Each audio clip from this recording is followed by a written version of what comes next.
ونعوذ بالله من شرور أنفسنا ومن سيئات أعمالنا من يهده الله فلا مضل له ومن يضلل فلا هادي له أشهد أن لا إله إلا الله وحده لا شريك له وأشهد أن محمدا عبده ورسوله لا نبي بعده اللهم صل وسلم وبارك على محمد وعلى آله وأصحابه ومن تبعه بإحسان إلى يوم الدين اللهم إنا نسألك علما نافعا ورزقا طيبا وعملا متقبلا. Hadirin yang dimuliakan oleh Allah Subhanahu wa taala, alhamdulillah, bersyukur dengan memuji Allah Subhanahu wa taala atas segala limpahan rahmat dan karunia-Nya kepada kita sekalian, wabil khusus nikmat iman, nikmat Islam, nikmat sehat yang dengannya Allah Subhanahu wa taala mudahkan kita untuk berada di tempat yang mulia ini. Semoga Allah Subhanahu wa taala menerima amal ibadah kita sekalian, dan semoga Allah Subhanahu wa taala memasukkan kita sekalian ke dalam surganya. Amin. Hadirin yang dimuliakan oleh Allah, pelajaran kita melanjutkan pembahasan kitab Al-Adabul Mufrad, kitab yang ditulis oleh Al-Imam Al-Bukhari rahimahullah, yang di dalamnya berisi kumpulan hadis-hadis yang berkaitan dengan akhlak, yang berkaitan dengan adab, yang berkaitan dengan muamalah manusia satu dengan yang lainnya, yang dibawakan oleh Al-Imam Bukhari dengan bab-bab tersendiri pada bagian-bagian muamalah manusia satu dengan yang lainnya. Dan pelajaran kita pada kesempatan kali ini adalah bab yang ke-25, bab wujub silaturrahim, bab penjelasan menyambung hubungan rahim, menyambung hubungan rahim. Hadirin yang dimuliakan oleh Allah Subhanahu wa taala, di antara pokok dasar dari agama kita yang mulia, agama kita memerintahkan kaum muslimin untuk menyambung hubungan rahim mereka. Apa yang dimaksud dengan rahim? Yang dimaksud dengan rahim adalah yakni orang-orang yang memiliki hubungan rahim adalah orang-orang yang memiliki hubungan darah dengan kita sekalian. Ya, orang-orang yang memiliki hubungan darah dengan kita sekalian. Walaupun para ulama menjelaskan bahwasanya rahim yang ada pada kita secara umum terbagi menjadi dua. Yang pertama rahim yang sifatnya umum, yang kedua rahim yang sifatnya khusus. Rahim yang sifatnya umum, maka yang dimaksud adalah anak-anak Adam, anak cucu Adam secara keseluruhan semuanya, maka mereka memiliki hubungan rahim sebagai anak keturunan dari Adam alaihissalatu wassalam yang menjadi nenek moyang mereka. Maka secara umum umat manusia memiliki hubungan rahim. Ya. Akan tetapi hubungan mereka satu dengan yang lainnya terpisah dan terbagi-bagi karena jauhnya ikatan ini, ya, dan perbedaan agama di antara mereka.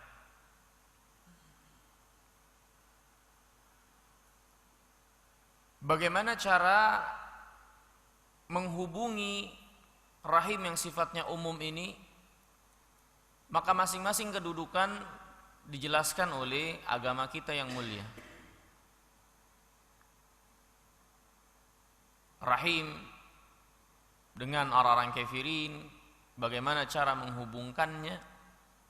Rahim dengan orang-orang beriman yang tidak memiliki hubungan darah dengan kita, maka bagaimana cara menghubungkannya? Ya. Dan begitu seterusnya secara umum. Maka kita sebagai anak cucu Adam memiliki hubungan rahim secara umum. Yang kedua, rahim yang dimaksud di sini adalah rahim secara khusus. Rahim secara khusus adalah orang-orang yang memiliki hubungan darah secara khusus dengan kita. Seperti bapak kita dan ke atas, ya, dan ke atasnya kakek. Maka ini kan memiliki hubungan keturunan nasab. Ibu kita, ya, ke atas, dan juga anak dari bapak kita, cucu ke bawah. Maka ini rahim. Ini orang-orang yang memiliki hubungan darah atau hubungan nasab secara khusus.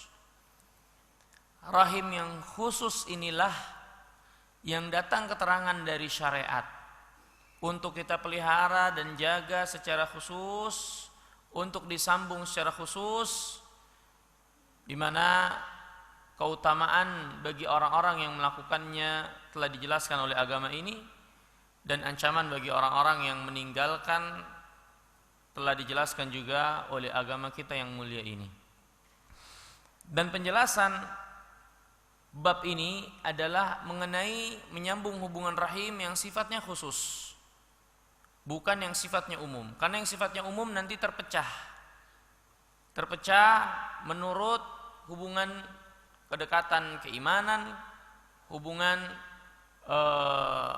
bernegara, hubungan antar sesama agama, dan seterusnya. Ada bab-bab tersendiri, walaupun itu dikatakan rahim tapi secara umum. Tapi yang dimaksud rahim di sini, ya, yang sangat ditekankan adalah rahim yang sifatnya khusus. Maka bab penjelasan tentang menyambung rahim adalah penjelasan bagaimana agama kita yang mulia mengajarkan kepada kaum muslimin bahwasanya orang-orang yang memiliki hubungan darah, hubungan nasab dengan mereka, wajib untuk mereka sambung hubungan itu. Ya, orang-orang yang memiliki hubungan darah dan memiliki hubungan nasab, maka Allah dan Rasulnya telah mewajibkan kaum muslimin untuk menyambung hubungan dengan mereka, untuk menyambung hubungan dengan mereka, ya.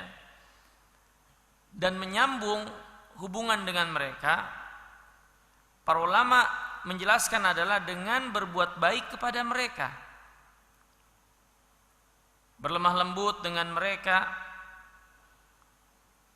dan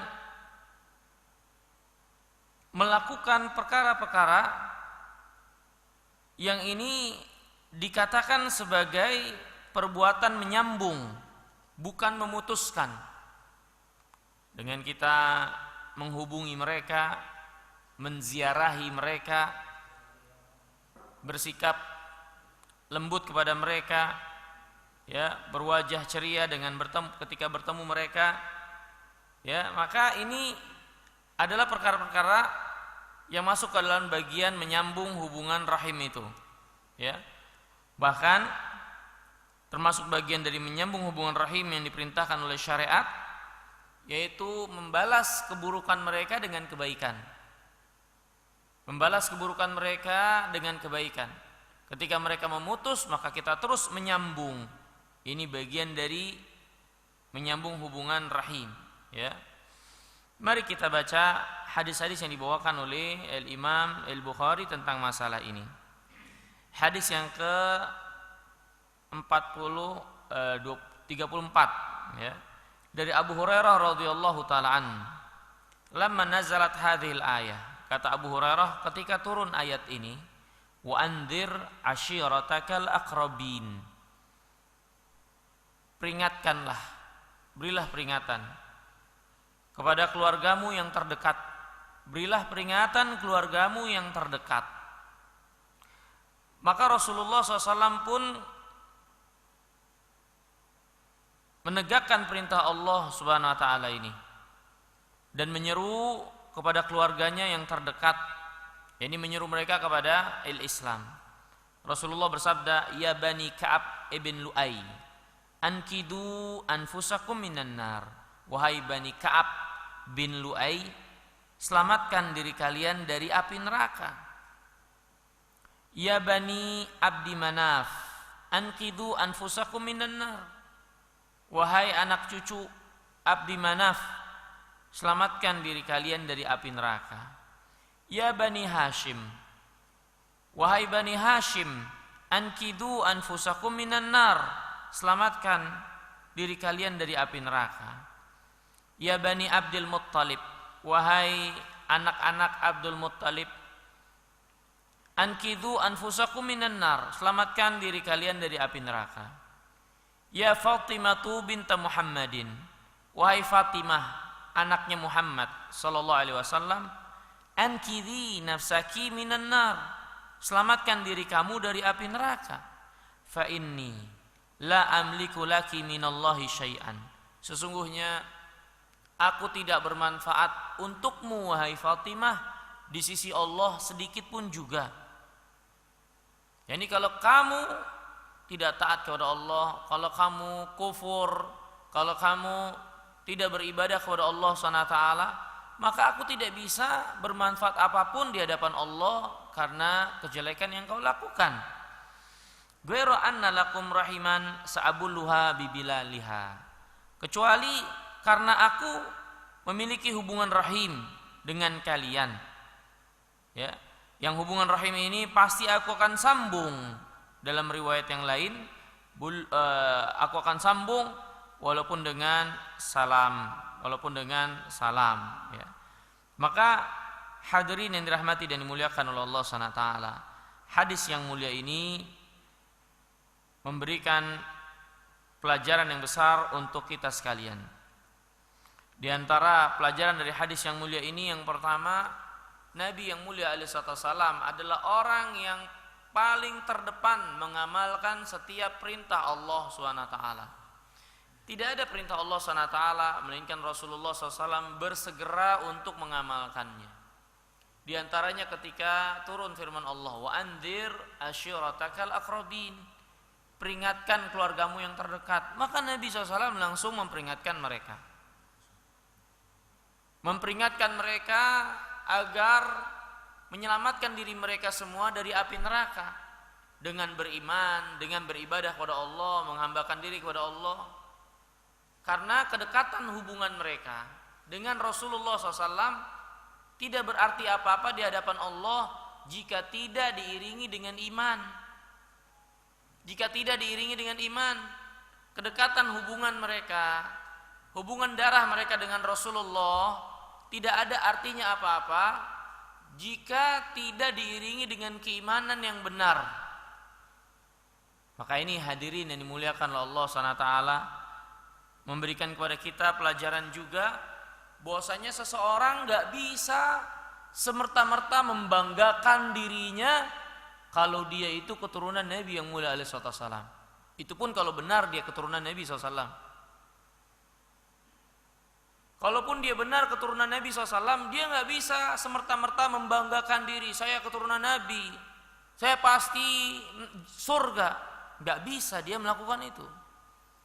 Fatimah saja yang paling terdekat dengan Nabi, anaknya langsung, Rasulullah SAW mengatakan, ankidhi anfusaki minan nar, selamatkan dirimu dari api neraka.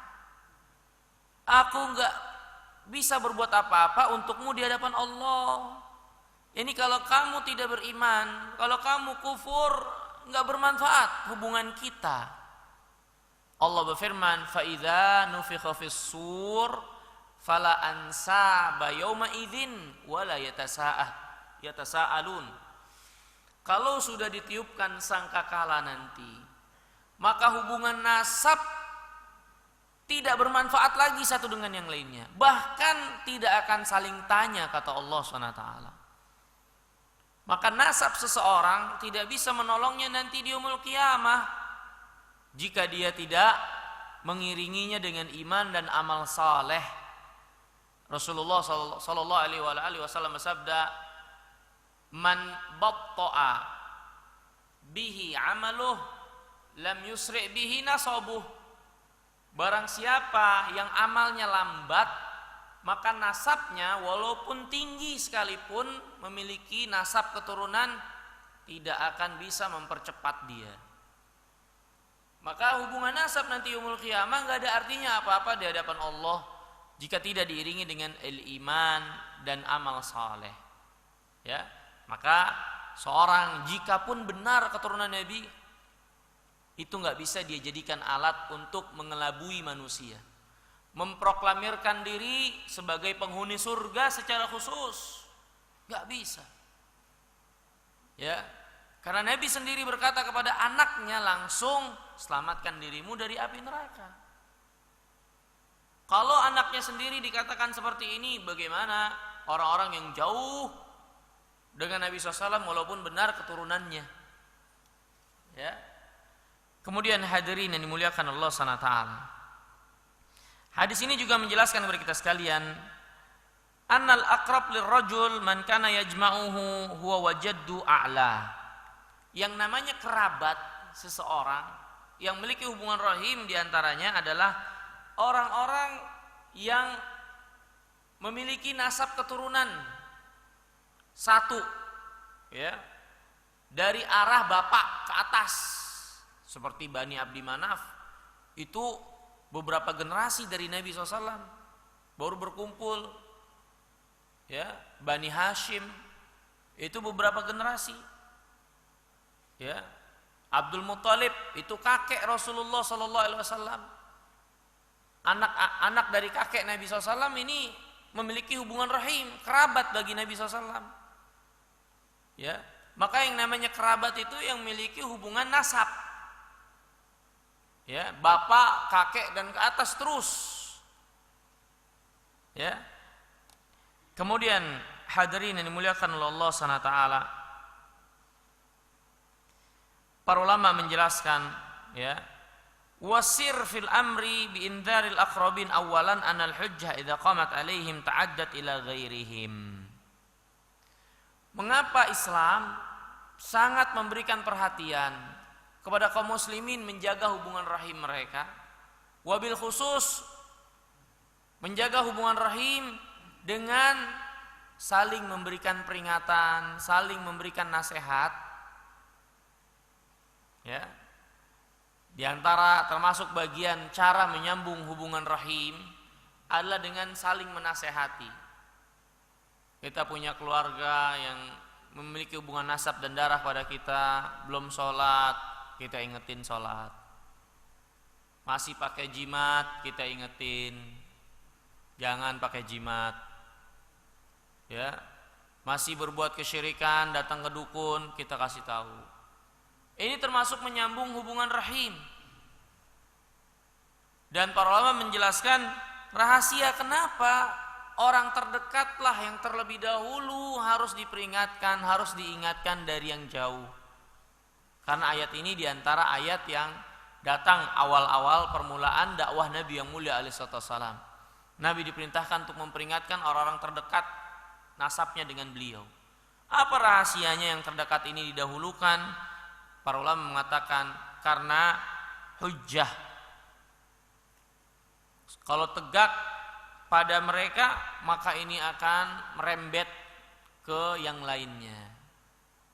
Yani jika keluarga terdekat, orang-orang yang terdekat dengan kita, ya, atau masing-masing dari pribadi memperhatikan keluarga-keluarga mereka yang terdekat, maka secara otomatis kebaikan pun akan meluas kemana-mana, ya. Dari yang terdekat terdahulu kita ingatkan anak istri kita, nanti anak kita punya anak lagi terus, sehingga akhirnya tercipta sebuah masyarakat, lingkungan, bahkan negara yang semua pastinya berasal dari pribadi dan keluarga akan menjadi baik. Ya. Kemudian hadirin yang dimuliakan oleh Allah Subhanahu wa taala, hadis ini pun menjelaskan kepada kita sekalian, kata para ulama, wajibnya menyambung hubungan rahim. Wajibnya menyambung hubungan rahim. Dan hadis ini juga penjelasan tentang menyeru kepada amal saleh. Yani jangan semata-mata kalian ngandelin hubungan kekerabatan kalian, hubungan nasab kalian. Kalian tetap harus beramal. Kalian tetap harus beramal. Ya, lihat hadirin yang dimuliakan oleh Allah Subhanahu wa taala. Hubungan kekerabatan, kalau tidak diiringi dengan iman dan amal saleh, maka enggak akan bermanfaat di hadapan Allah. Lihat Ibrahim dengan bapaknya Azar. Lihat Nuh dengan anaknya. Ya, lihat Lut dengan istrinya. Bagaimana dekatnya hubungan mereka semua, anak, istri, bapak. Tapi tetap saja anak, istri, dan bapak dari para nabi dan rasul ini tidak menyelamatkan hubungan mereka dengan nabi dan rasul ini di hadapan Allah. Karena tidak diiringi hubungan itu dengan iman dan amal saleh. Ya, maka hadirin yang dimuliakan oleh Allah Subhanahu wa taala, barang siapa yang sayang kepada keluarganya, kerabatnya, kepada istrinya, anaknya, bapaknya, pamannya, sepupunya, barang siapa yang sayang kepada mereka, kepada cucunya, barang siapa yang sayang kepada kerabat-kerabat ini, maka di antara bentuk kasih sayang kepada mereka adalah mengajak mereka kepada keimanan, mengajak mereka kepada keimanan, mengajak mereka sholat, mengajak mereka untuk beramal saleh, ya, memperingatkan mereka dari kemungkaran-kemungkaran, menasehati mereka. Maka ini bagian dari kasih sayang kepada kaum kerabat. Ya. Kemudian hadirin yang dimuliakan oleh Allah Subhanahu wa taala, bab yang selanjutnya, bab yang ke-26, bab silaturrahim, bab menyambung hubungan rahim. Dari Abi Ayyub Al-Ansari radhiyallahu taala anna Arabiyan arada lin Nabi sallallahu alaihi wasallam fi masirih. Dari Abi Ayyub Al-Ansari bahwasanya pernah ada seorang Arab Badui, yakni Arab gunung, ya, menghalau Nabi SAW di perjalanannya. Ya, Nabi lagi lewat, dihalangnya karena dia ingin bertanya kepada Nabi yang mulia alaihi salatu wassalam. Dan ini pun menunjukkan kepada kita akan tawadhu'nya Rasulullah sallallahu alaihi wasallam. Beliau orang yang sangat rendah hati. Lihat bagaimana seorang Arab Badui pun tidak terhalang untuk menemui beliau, tidak terhalang untuk bicara langsung dengan beliau alaihi salatu wassalam, mengungkapkan permintaannya, bertanya tentang permasalahannya. Seorang Arab gunung dari kampung enggak terhalang untuk menemui Nabi yang mulia alaihi salatu wassalam. Maka ini menunjukkan tawadhu, rendah hatinya beliau alaihi salatu wassalam. Bedakan keadaan beliau dengan para pemimpin-pemimpin yang ada pada zaman kita, yang sangat jauh kedekatan mereka dengan rakyatnya, hubungan mereka dengan rakyatnya. Ya, maka Rasulullah SAW adalah sebaik-baik contoh kedekatan beliau dengan rakyatnya ini. Kemudian hadirin yang dimuliakan Allah Subhanahu wa taala, orang Arab Badui ini berkata, "Akhbirni ma yuqarribuni minal jannah." Kabarkan kepada aku tentang sesuatu yang akan mendekatkan diriku ke surga. Wa yubaiduni minan nar, dan menjauhkan diriku dari api neraka. Nah, ini hadirin yang dimuliakan Allah Subhanahu wa taala. Menemui Nabi, mencegatnya di tengah jalan, dia ingin bertanya tentang perkara ini. Sesuatu yang akan mendekatkan dia ke surga dan sesuatu yang akan menjauhkan dia dari api neraka. Dan hadirin yang dimuliakan Allah Subhanahu wa taala, janganlah kita salah sangka dengan orang Arab Baduy ini. Orang Arab Baduy ini walaupun dia dari kampung, lihatlah bagaimana pertanyaannya, lihatlah bagaimana permintaannya kepada Rasulullah SAW. Kekampungannya tidak menghalanginya untuk memiliki cita-cita yang tinggi, tujuan hidup yang mulia, tujuan hidup yang tinggi, yang akan meninggikan kedudukan dan derajatnya di hadapan Allah. Apa yang dia minta, apa yang dia tanya kepada Nabi SAW adalah sesuatu yang tinggi, yaitu surga. Surganya Allah SWT. Maka ini memberikan pelajaran kepada kita sekalian, bahwasanya tujuan hidup, ambisi besar yang harus ada pada seorang muslim adalah kepada sesuatu yang tinggi, sesuatu yang mulia. Dan gak ada sesuatu yang tinggi dan mulia melebihi dari surganya Allah Subhanahu wa ta'ala. Menunjukkan juga kepada kita sekalian bagaimana pendidikan dan masyarakat yang dididik oleh Rasulullah sallallahu alaihi wasallam. Masyarakat dan orang-orang yang terobsesi dan dididik untuk menjadi anak-anak akhirat. Mungkin jika Rasulullah SAW ada di hadapan kita, kita dapat menemui beliau, kita mungkin akan meminta kepada beliau, ya Rasulullah doain dong biar kaya. Ya Rasulullah doain saya ada masalah, agar Allah memberikan kekayaan kepada saya, agar saya enggak miskin. Mungkin itu yang akan kita minta kepada Nabi yang mulia alaihi salatu wassalam. Sebagaimana yang banyak ada pada sebagian kaum muslimin, giliran susah ngadep Allah, dia sholat malam, dia puasa dan seterusnya. Giliran lagi senang dia lupa lagi. Yang menunjukkan obsesi amaliyahnya duniawiyah. Dan hadirin yang dimuliakan Allah SWT, dunia itu kenapa dinamakan dunia? Karena dia adalah rendah. Asal kata dari dana yadnu, artinya rendah. Maka barang siapa yang dalam kehidupannya obsesinya adalah duniawiyah semata, maka orang ini adalah orang yang rendah keinginannya, bukan orang yang mulia. Karena orang yang mulia obsesi dan cita-citanya itu tinggi. Dan di antara yang tinggi adalah surganya Allah Subhanahu wa ta'ala. Nabi SAW mengatakan tentang dunia, kalau saja dunia, kata Rasulullah, lebih mulia di sisi Allah dari sayap nyamuk, orang kafirin enggak Allah tidak akan kasih minum. Kalau dunia lebih berharga dari sayap nyamuk, orang kafir tidak akan dikasih minum oleh Allah SWT. Enggak dikasih makan, enggak dikasih minum. Tapi karena sayap nyamuk lebih berharga di sisi Allah dari dunia ini, maka lihat bagaimana orang kafirin pun diberi oleh Allah. Maka hadirin yang dimuliakan oleh Allah SWT, generasi terbaik yang dididik oleh Rasulullah SAW, jangankan Abu Bakarnya, jangankan Umarnya, jangankan Utsmannya, jangankan Alinya radhiyallahu taala anhum, Arab Baduynya, orang kampungnya obsesinya akhirat, obsesinya surga, ambisinya surga.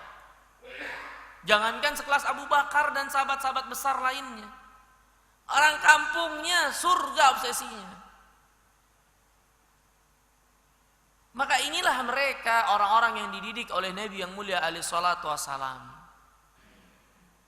Ketika kita menjadi kaum muslimin yang kembali obsesi kehidupan kita akhirat, maka akan menjadi kembali generasi yang terbaik, sebagaimana generasi yang dididik oleh Nabi yang mulia alaihi salatu wassalam. Ini pertanyaan yang sangat besar sekali yang menunjukkan bagaimana keadaan masyarakat Rasulullah SAW. Orang Arab Baduy nanyain gimana saya bisa dekat dengan surga, gimana saya bisa selamat dari neraka. Ya. Kemudian hadirin yang dimuliakan oleh Allah SWT, Nabi SAW bersabda, ta'budullah wa la tusyriku bihi syai'a wa tuqimus shalah wa tu'tiyaz zakah wa tasilur rahim. Engkau menyembah Allah, ini agar engkau dekat dengan surga dan jauh dari api neraka, hendaklah engkau menyembah Allah dan jangan berbuat syirik sedikit pun juga. Menyembah Allah saja, menjadikan Allah sebagai satu-satunya yang disembah, satu-satunya yang diagungkan, satu-satunya yang seorang merendahkan diri dan tunduk kepadanya dengan rasa cinta dan pengagungan. Dan jangan menyekutukan Allah dalam perkara itu semua, dalam perkara ibadah, dalam pengagungan, dalam merendahkan diri dan ketundukan dengan pengagungan. Jangan ada satupun dari perkara itu dipalingkan kepada selain Allah. Kalau dipalingkan kepada selain Allah, maka inilah kesyirikan.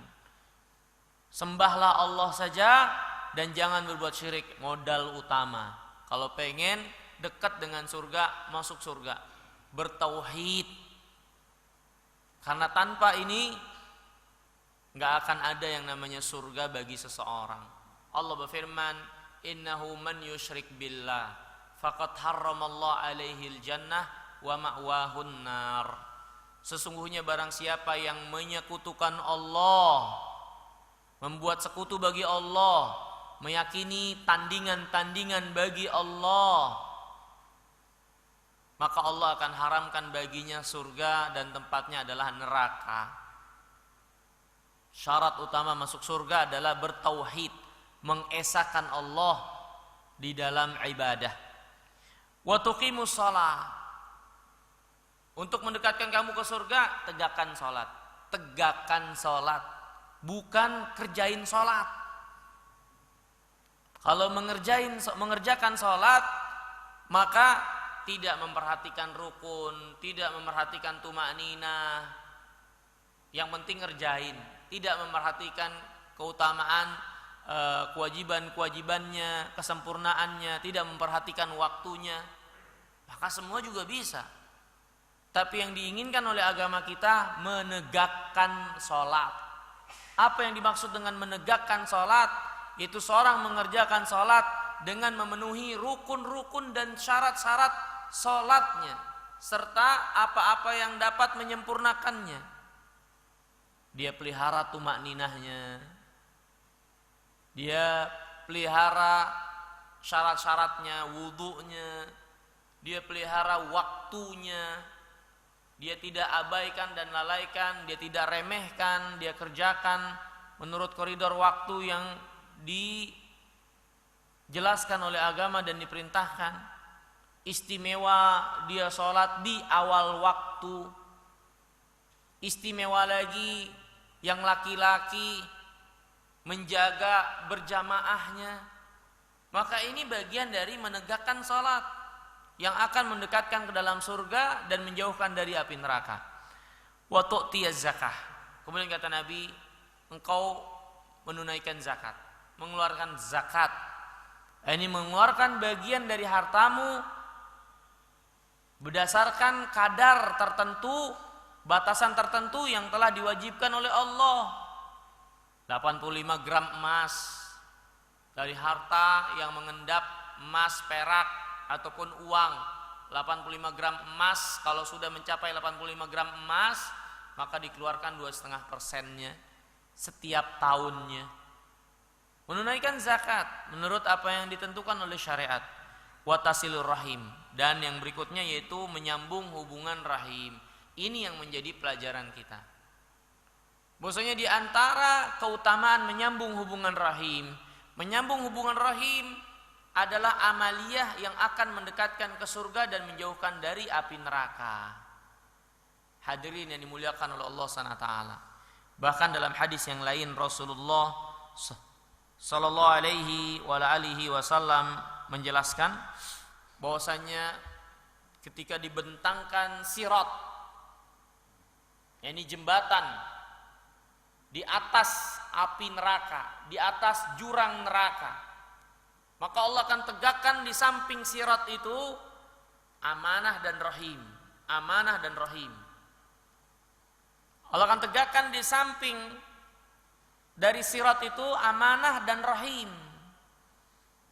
yang menunjukkan kepada kita sekalian bahwasanya di antara yang akan menyelamatkan seseorang perjalanannya di sirat yaitu penjagaannya terhadap amanah-amanah yang dibebani kepadanya, yang menjadi beban dan tanggung jawabnya, dan penjagaannya yang kedua terhadap hubungan rahimnya. Semakin seorang adalah orang-orang yang menyambung hubungan rahim, maka semakin besar kesempatan, kecepatan dia melewati jembatan sirat, ya, titian di atas neraka jahanam tersebut. Nah, ini keutamaan yang besar dari menyambung hubungan rahim, ya.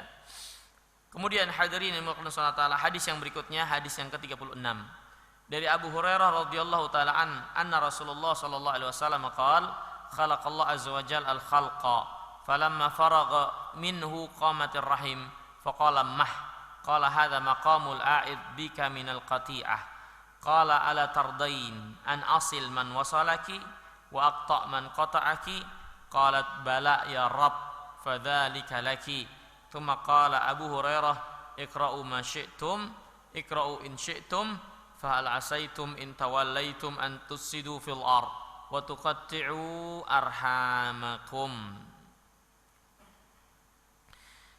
Kata Abu Hurairah radhiyallahu taala an, Rasulullah sallallahu alaihi wa alihi wasallam bersabda, ketika Allah SWT menciptakan makhluknya semuanya, setelah selesai menciptakan makhluknya semua, maka rahim pun berkata, rahim berkata, ya,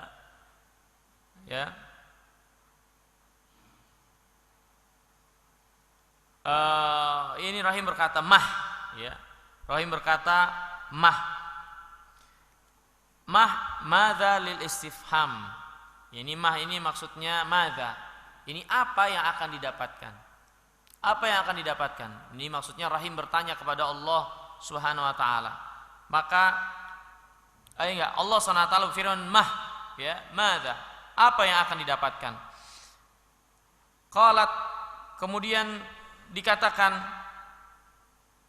yakni rahim berkata, hadza maqamul a'id bika minal qati'ah. Apakah ini kedudukan orang yang meminta perlindungan kepadamu ya Allah dari memutuskan rahim? Ya, rahim berkata kepada Allah, apakah ini kedudukan yang akan didapatkan oleh orang yang meminta perlindungan kepadamu dari memutuskan hubungan rahim? Ya, ini orang ini betul-betul sangat menyambung hubungan rahim, sampai-sampai dia berlindung kepada Allah untuk tidak melakukan perbuatan yang tercela, yaitu memutus hubungan rahim. Apakah ini kedudukannya? Nah, maka Allah SWT firman, tidakkah engkau ridho bahwasanya aku akan menyambung orang-orang yang menyambungmu wahai rahim? Tidakkah engkau ridho aku pun akan memutuskan orang-orang yang memutuskanmu ya rahim? Maka rahim berkata, iya ya Rabb, saya ridho. Ya, maka kata Allah, itulah apa yang aku akan berikan untukmu. Ya, ini orang yang menyambungmu aku akan sambung, orang yang memutuskan rahim aku akan putus. Para ulama mengatakan, ya ini aku akan sambung dengan kebaikan, dengan rahmat, dengan barokah.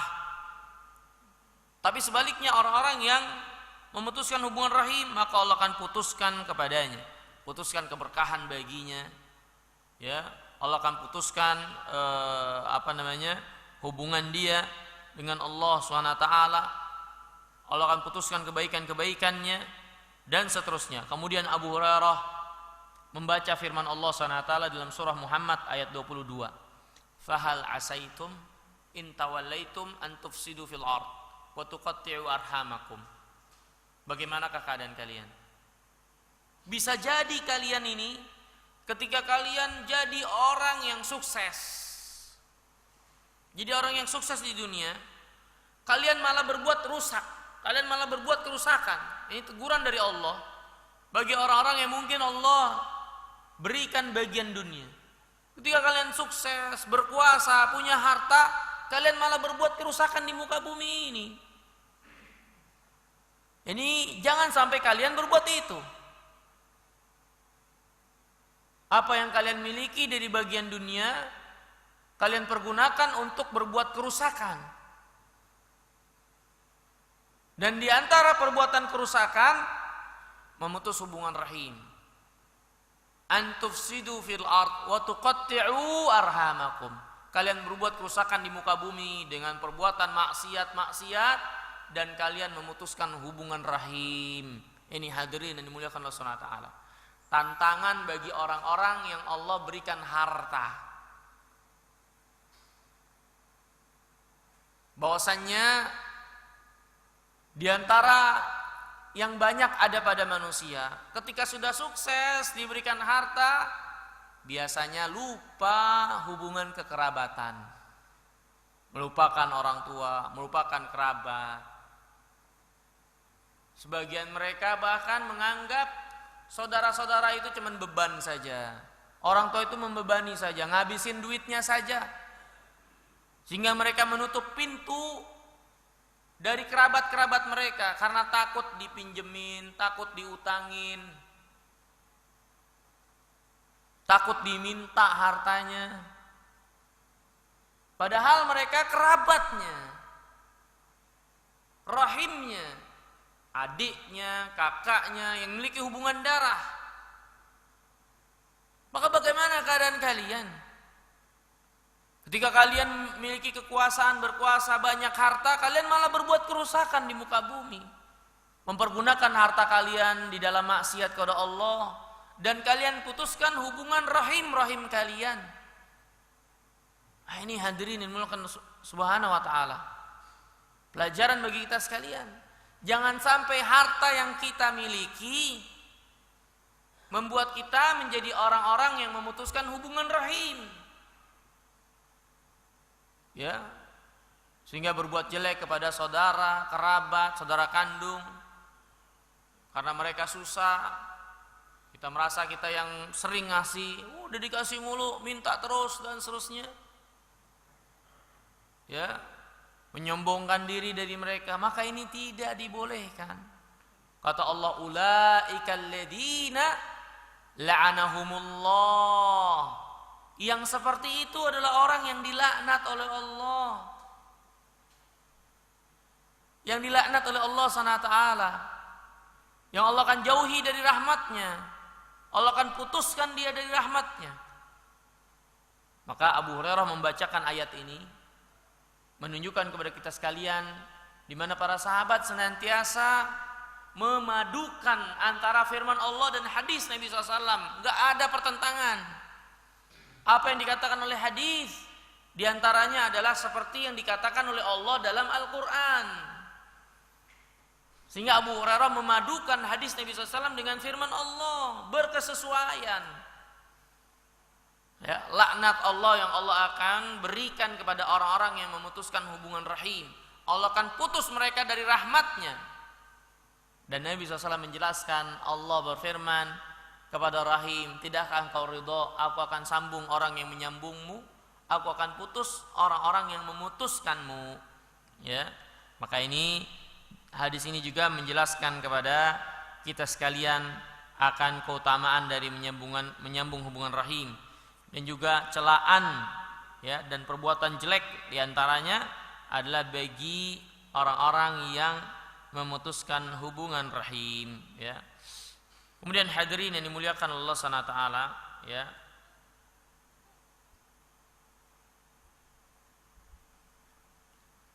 Bab satu lagi, ya, bab fadl silaturahim, di antara keutamaan dari menyambung hubungan rahim. Bab yang ke-22, ya. Hadis yang ke-20, hadis yang 27, ya. Hadis yang ke-37 dari Abu Hurairah radhiyallahu taala an. Ata rajulun an-nabi sallallahu alaihi wasallam faqal. Datang seorang kepada Nabi dan berkata, "Ya Rasulullah, inna li qarabah asiluhum wa yaqta'un wa uhsinu ilaihim wa yasi'un ilayya wa yajhaluna alayya wa ahlumu anhum. Qala la in kana kama taqul ka'annama tusifuhumul mal wa la yazal ma'aka minallahi dhahir alaihim ma dumta ala dhalik. Ya. Hadis ini juga diriwayatkan oleh Imam Muslim, hadis yang sahih. Kata Abu Hurairah, pernah datang seorang kepada Nabi SAW dan berkata, "Ya Rasulullah, saya punya kerabat. Saya sambung, dia putus. Saya berbuat baik, dia berbuat jelek kepada saya. Ya. Saya berbuat santun, dia malah berbuat jahil kepada saya." Jadi ada seorang datang kepada Nabi dan mengadukan hubungannya dengan saudaranya. Saya sambung, saya berbuat santun, saya berbuat baik, saya sambung hubungan dengannya. Dia malah putuskan dengan saya, dia malah membalas dengan keburukan, dia malah berbuat jahil kepada saya. Maka Nabi SAW berkata, kalau benar apa yang kau katakan, maka seolah-olah engkau itu melemparkan pasir atau tanah yang panas ke mulutnya. Ya. Kalau benar apa yang kau katakan itu, maka seolah-olah engkau tuh melemparkan pasir panas ke mulutnya, dan engkau senantiasa ditolong oleh Allah SWT, mendapat pertolongan Allah selama engkau terus berbuat seperti itu. Ya, ini berbuat baik dan menyambung rahim kepadanya, walaupun dia terus memutuskan hubungan rahim kepadamu. Maka ini hadirin yang dimulakan Allah SWT. Di antara keutamaan dari menyambung hubungan rahim, orang yang menyambung hubungan rahim ditolong oleh Allah SWT. Kemudian yang kedua, hadis ini juga menjelaskan kepada kita sekalian bahwasanya hukum asal dari hubungan kekerabatan adalah dengan berbuat baik. Walaupun kita diperlakukan buruk. Lihat Rasulullah, orang ini mengadu, saya berbuat baik ini, tapi dia malah balas dengan keburukan. Rasulullah SAW tidak menganjurkan dan tidak memerintahkan orang ini, ya sudah kalau gitu berhenti, stop, jangan berbuat baik. Dan Nabi juga apalagi tidak menganjurkan balas dia dengan keburukannya, putus sudah, dia nggak mau disambung, ya udah putus saja, enggak.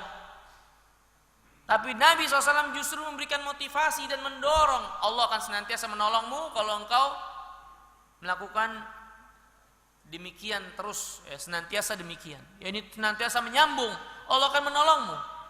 Ini dalil penjelasan kepada kita sekalian bahwasanya hukum asal di dalam hubungan kekerabatan adalah sambung, walaupun mereka yang kita sambung memutuskan diri dengan kita. Ya. Nah, ini hadirin yang dimuliakan oleh Allah SWT, menunjukkan kepada kita besar dan mulianya hubungan rahim itu di sisi Allah. Ya, padahal dalam salah satu ayat Allah SWT firman, "Faman i'tada 'alaikum fa'tadu bimithli ma i'tada 'alaikum." Siapa yang berbuat jelek kepada kalian, balas dengan yang semisal dari perbuatan jelek yang kalian terima. Ya, ini Allah bukakan pintu untuk balas, jangan sampai berlebihan untuk orang-orang yang berbuat jelek kepada kita. Tapi dalam masalah rahim enggak. Dalam masalah rahim enggak. Hukum asalnya adalah disambung terus walaupun mereka memutuskan. Ya. Kemudian hadis yang ke-38 dari Abdurrahman bin Auf, annahu sami'a Rasulullah SAW yaqul, qala Allah azza wa jalla, ya, An-Rahman wa ana khalaqtur rahim. Allah berfirman, aku adalah Ar-Rahman dan aku menciptakan rahim. Washtaqaqtu laha min ismi, dan aku jadikan rahim itu, ya, dari namaku. Ya, ini dari nama Allah Ar-Rahman. Ya, rahim itu dari nama Allah Rahman. Yang artinya Ar-Rahman itu Maha Penyayang. Rahim itu hubungan atau kasih sayang. Faman wasalaha wasaltuhu waman qata'aha batattuhu. Barang siapa yang menyambungnya, ini menyambung rahim, aku akan sambung, dan barang siapa yang memutuskannya, maka aku akan putus. Maka ini sama seperti hadis yang telah kita baca. Kemudian dari Abi Al-Anbasah qala dakhaltu ala Abdullah ibn Amr fil Wahad, yakni ardan bi Taif. Kata Abi Al-Anbas, aku pernah menemui Abdullah bin Amr di satu tempat di Taif yang namanya Wahab. Faqal, maka dia berkata, atafalana Nabi SAW isba'ahu. Bahwasanya Rasulullah SAW pernah menjelaskan kepada kami ya dengan tangannya, Ar-Rahman syajnah minar Ar-Rahim syajnah minar Rahman. Rahim ini adalah bagian dari Rahman, ya. Man yasilha yasilhu wa man yaqta'ha yaqta'hu laha lisanun talqun dzaliqun yaumal qiyamah, ya. Barang siapa menyambungnya maka akan disambung oleh Allah, barang siapa memutuskannya akan diputus oleh Allah, dan rahim itu nanti yaumul qiyamah akan memiliki lidah yang berbicara. Rahim nanti yaumul qiyamah akan memiliki lidah yang berbicara, ya. Maka ini diantara penjelasan akan keutamaan rahim, yakni barang siapa menyambung hubungan rahim, maka perbuatannya itu akan menjadi saksi kebaikan baginya di yaumul qiyamah, akan menjadi saksi kebaikan bagi orang-orang yang menyambungnya. Kemudian hadis yang ke-40 pun sama dengan hadis yang sebelumnya, ya, redaksinya sama. Barang siapa menyambung hubungan rahim, Allah akan sambung. Barang siapa yang memutuskannya, Allah akan putus. Ya, mungkin ini yang bisa kita bahas pada kesempatan kali ini, ya, beberapa hadis di kitab Adabul Mufrad yang berkaitan dengan rahim. Insyaallah SWT kita akan sambung dengan hadis-hadis yang lainnya di lain kesempatan. Semoga yang sedikit ini dapat bermanfaat dan memberikan pelajaran bagi kita sekalian. Allah taala alam bisawab. Mungkin ada waktu bagi kita untuk bersoal jawab, dipersilahkan. Terima kasih Pak Ustadz. Kami beri kesempatan untuk bertanya. Pak Prof, Ustadz, silakan.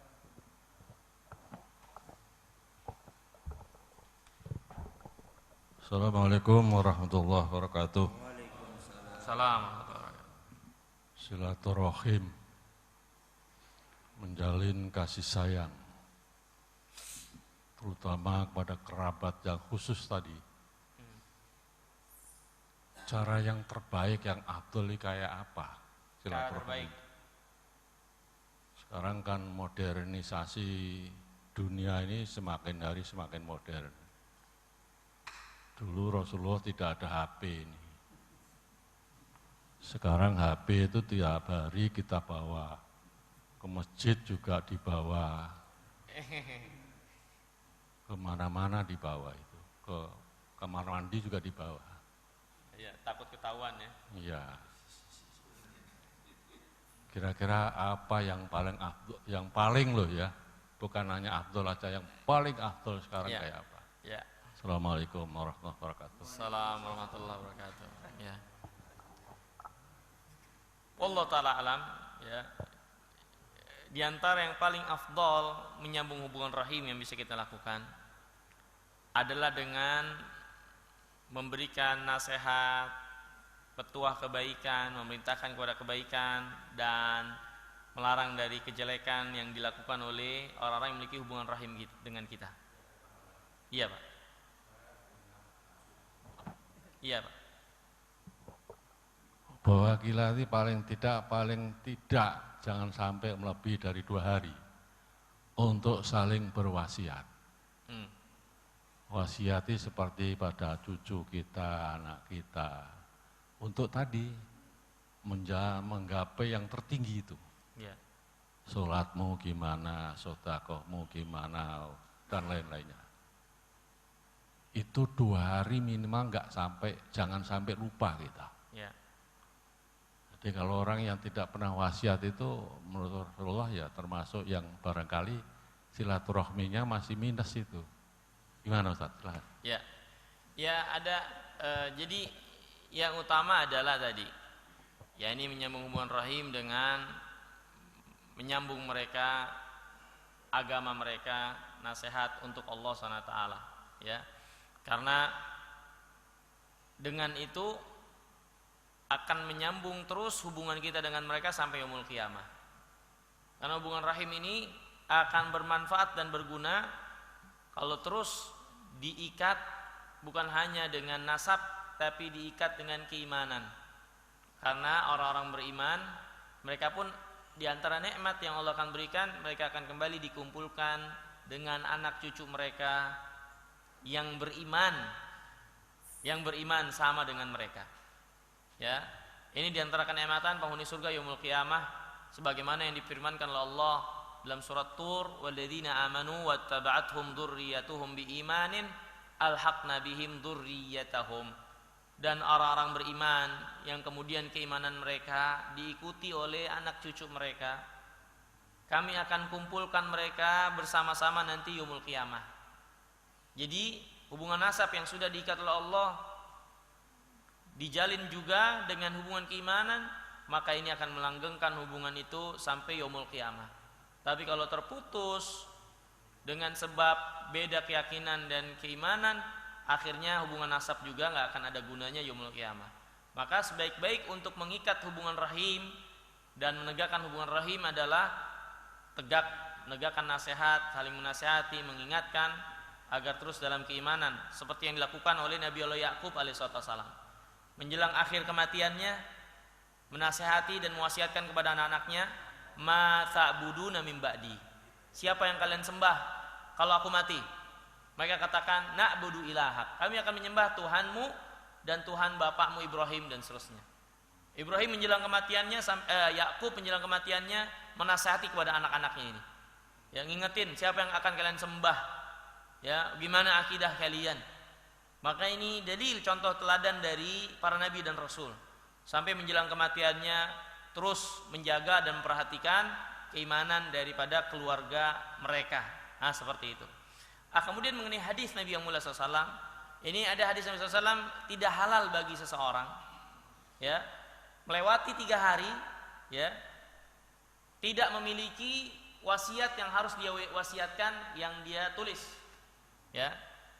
Ini hadis ini mengajarkan kepada kita sekalian, yang pertama, bagi seorang muslim hendaknya selalu ingat mati, ya, selalu mengingat kematian. Ya, jangan sampai mereka lupa mati. Ya, sehingga Nabi SAW mengingatkan dengan wasiat ini, ya, bahwasanya dia itu pasti akan mati. Dia bahkan nggak tahu besok itu masih hidup lagi atau enggak, dia nggak tahu. Jika ada suatu pesan-pesan, nasihat yang harus dia sampaikan, maka jangan sampai dia lewatkan, sehingga nanti memberatkan atau membuat kekacauan bagi anak keturunannya. Ya, di antara wasiat yang penting untuk dia wasiatkan adalah wasiat di dalam agama. Ya, kalau ada yang harus dia tuliskan, kalau sudah dia sampaikan maka sudah. Tapi kalau ada yang takutnya terlewat dan seterusnya, dia tulis. Ini wasiat saya. Kalau saya meninggal dunia, ya, anak istri saya terus harus jaga keimanan. Jangan lupakan sholat dan seterusnya. Dari nasihat-nasihat kebaikan, ya. Kemudian kita simpan. Nanti kalau bapak mati, bapak meninggal dunia, itu wasiatnya.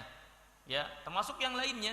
Bagian-bagian duniawiyah yang penting untuk dijelaskan, maka dijelaskan kalau itu perlu, ya, tentunya kalau penting untuk kita ingatkan, ya, seperti itu Pak, ya, itu sepatutnya dilaksanakan. Wallahu taala alam. Ya, melahirkan caranya. Oh gitu.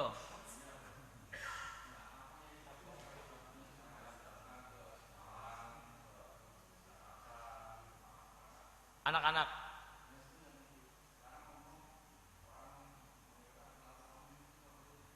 Iya. Iya, iya. Oh, iya, iya, iya. Menyambung hubungan rahim, ya, adalah dengan melakukan perbuatan-perbuatan yang itu bagian dari menyambung, dan perbuatannya tidak khusus dengan menziarahi, mendatangi, ya, tapi setiap perbuatan yang sifatnya adalah bagian dari menyambung, itu termasuk menyambung rahim. Contoh dengan pada zaman kita ada handphone, di antara bagian menyambung kita mengucapkan salam, menanyakan kabar, gimana keadaannya, ini bagian dari menyambung. Kalau yang namanya memutus adalah benar-benar nggak saling tanya, saling membelakangi, itu kan memutus, ya. Maka bagian dari menyambung adalah sesuai dengan kemampuan, sesuai dengan apa yang dia miliki, sesuai dengan keluasan. Termasuk diantaranya adalah dengan menelepon, walaupun dengan menelepon. Ya, maka itu bagian dari menyambung hubungan rahim. Wallahu a'lam. Baik. Ya, tapi tentunya ada keutamaan di sana seperti menziarahi, seperti orang tua, masa hanya sekedar ditelepon, samperin. Gitu. Baik, Pak Ustaz, saya pikir ya. Oh iya pastinya. Orangnya nggak datang nggak apa-apa ya Pak. Iya Mas. Baik, terima kasih. Dari Ibu, ada Ibu? Ada.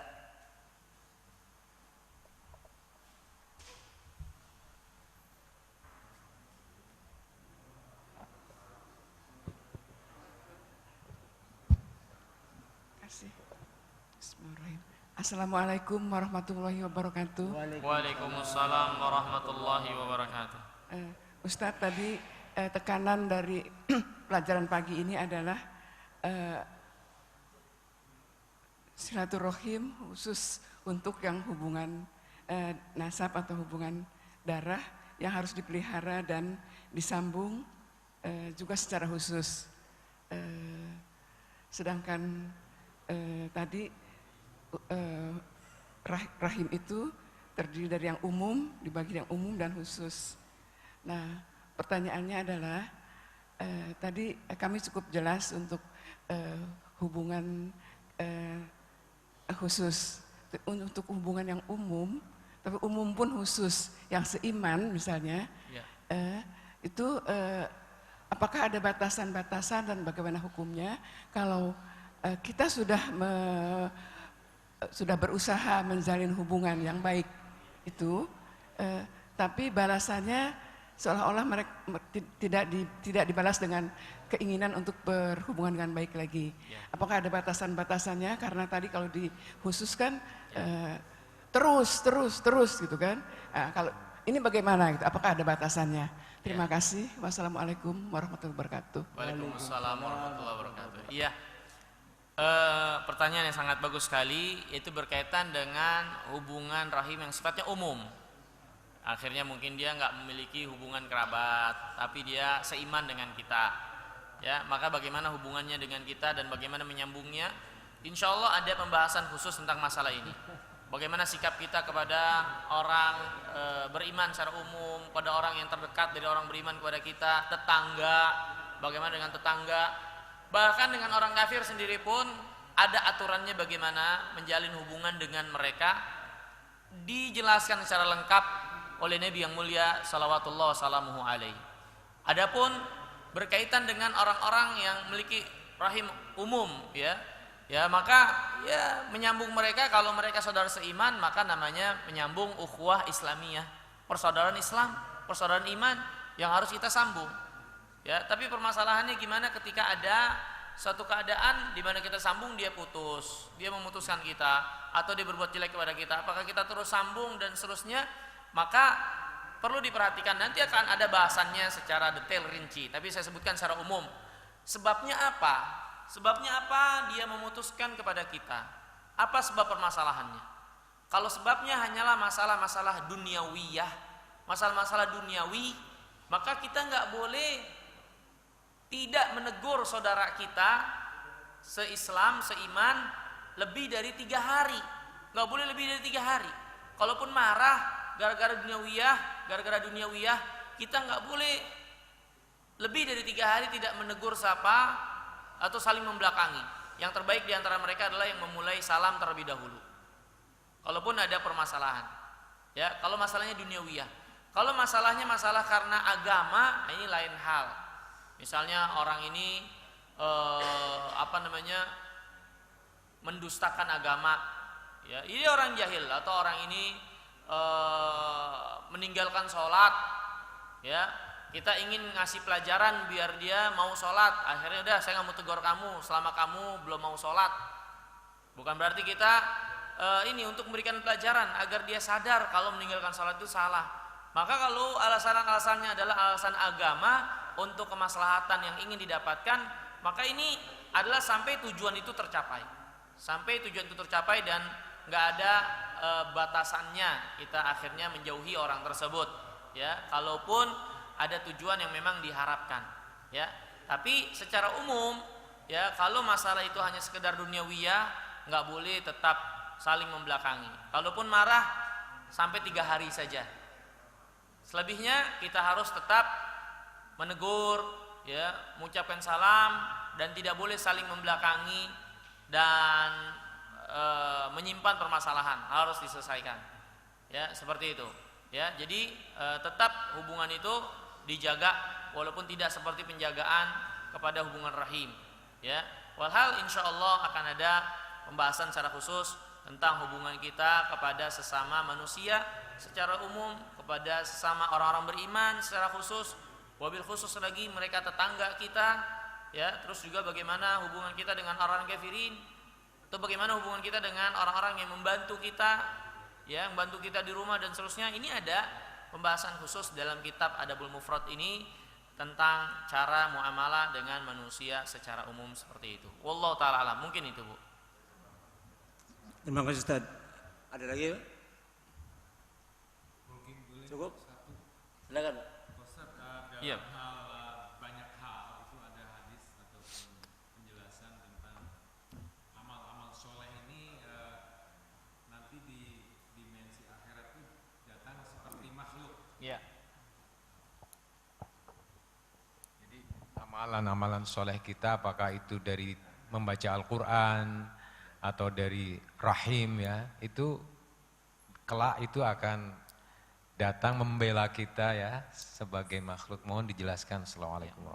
Assalamualaikum warahmatullahi wabarakatuh. Ya, benar sekali.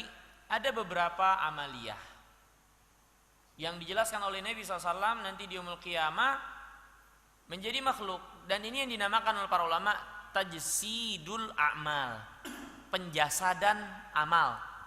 Ini Allah SWT menjadikan suatu amalan memiliki jasad, ya, yang menjadi saksi kebaikan bagi orang yang mengamalkannya, membantu dan menolong mereka, ya. Dan ini diantara yang harus kita imani karena datang keterangannya dari Nabi SAW tentang hal demikian. Di antara contohnya lagi, yakni kisah seorang yang berada di alam kubur, ya. Kalau dia orang baik, maka akan datang seseorang yang berwajah sangat menarik, bercahaya. Kemudian si mayit ini mengatakan, siapa kamu? Aku melihat kamu adalah orang yang berpenampilan baik, ya, wajah yang bercahaya. Maka orang ini mengatakan, aku adalah amalmu yang saleh ketika kamu di dunia. Yang itu menemani dia di alam kuburnya, ya.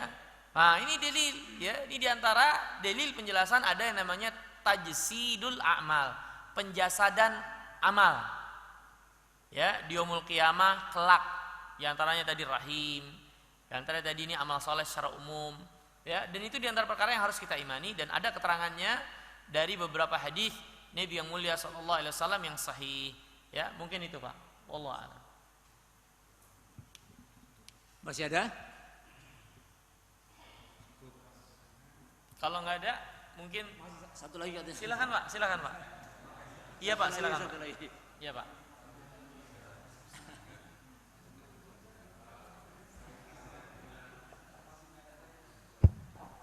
Silaturahmi dengan politik. Silaturahmi dengan mudik. Politik. Iya. Begini Ustaz, cerita pemerintahan dahulu, orang itu dilihat dan terhalang silaturahminya karena nggak bersih. Karena nggak bersih. Nah, nggak bersihnya artinya ponaan saya atau barangkali juga menantu saya atau barang siapa yang dulu terlibat PKI. Nah, lalu mereka tidak berani ketemu saya karena saya kalau saya nanti silaturahmi sama dia, pangkat saya enggak naik gitu loh, ya. Jadi ini ada kaitan dengan apa namanya, cinta dunia atau gimana itu, Ustaz? Ini politik, menghalangi silaturahmi. Nah, kayak begini gimana itu? Ya. Nah, barangkali sekarang terjadi juga di Turki itu, ya. Sekarang udah enggak lagi ya? Iya, banyak sekarang yang terlibat bantuan dari Gulen itu. Itu sekarang mulai ini sama siapa Erdogan itu, Presiden Turki itu. Jadi ini kan silaturahmi yang terhalang karena politik. Gimana Ustaz? Ya, pertama kalau sifatnya hanya penghalangan seperti itu, jadi kita nggak bakal naik pangkat, ya emangnya kalau kita menyambung hubungan rahim mereka tahu apa? Kita telepon atau kita temui di sebagian tempat, kan mereka belum tentu tahu. Jadi kita tetap sambung ya tanpa harus memudaratkan apa yang akan didapatkan ya oleh kita, ya kan? Ya kita bisa tetap sambung ya. Itu yang pertama.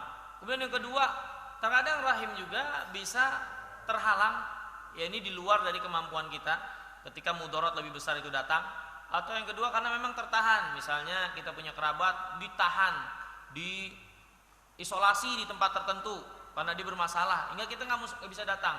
Maka kalau seperti itu keadaannya, Allah berfirman la yukallifullahu nafsan illa wus'aha. Allah tidak membebani seorang kecuali apa yang menjadi kesanggupannya. Ketika kita tidak memiliki kesanggupan atau mudarat yang datang lebih besar ya daripada kita melakukannya, maka tentunya udah di luar dari teritorial wilayah yang kita harus lakukan. Mungkin itu Pak. Tapi selama dia masih bisa mengusahakan ya tanpa harus ketahuan atau dan lain-lain, ya tentu dia mengoptimalkan perbuatannya tersebut. Mungkin itu Pak. Wallahu a'lam. Baik, terima kasih Pak Ustadz karena waktu juga yang membatasi kita. Jadi kita cukupkan kajian pagi ini dengan tadi saya catat bahwa silaturahim itu sangat penting, dan kalau yang punya HP monggo pakai HP, tapi yang lebih baik datangi. Duitnya datang Pak. Yang lebih baik datangi, bawa oleh-oleh, itu lebih baik. Jadi saya pikir itu saja yang kita catat, dan mudah-mudahan menjadi manfaat bagi kita sekalian. Amin. Dan kita akhiri pertemuan ini. Wassalamualaikum warahmatullahi wabarakatuh. Kita doa kafatul masjid. Subhanakallahumma bihamdika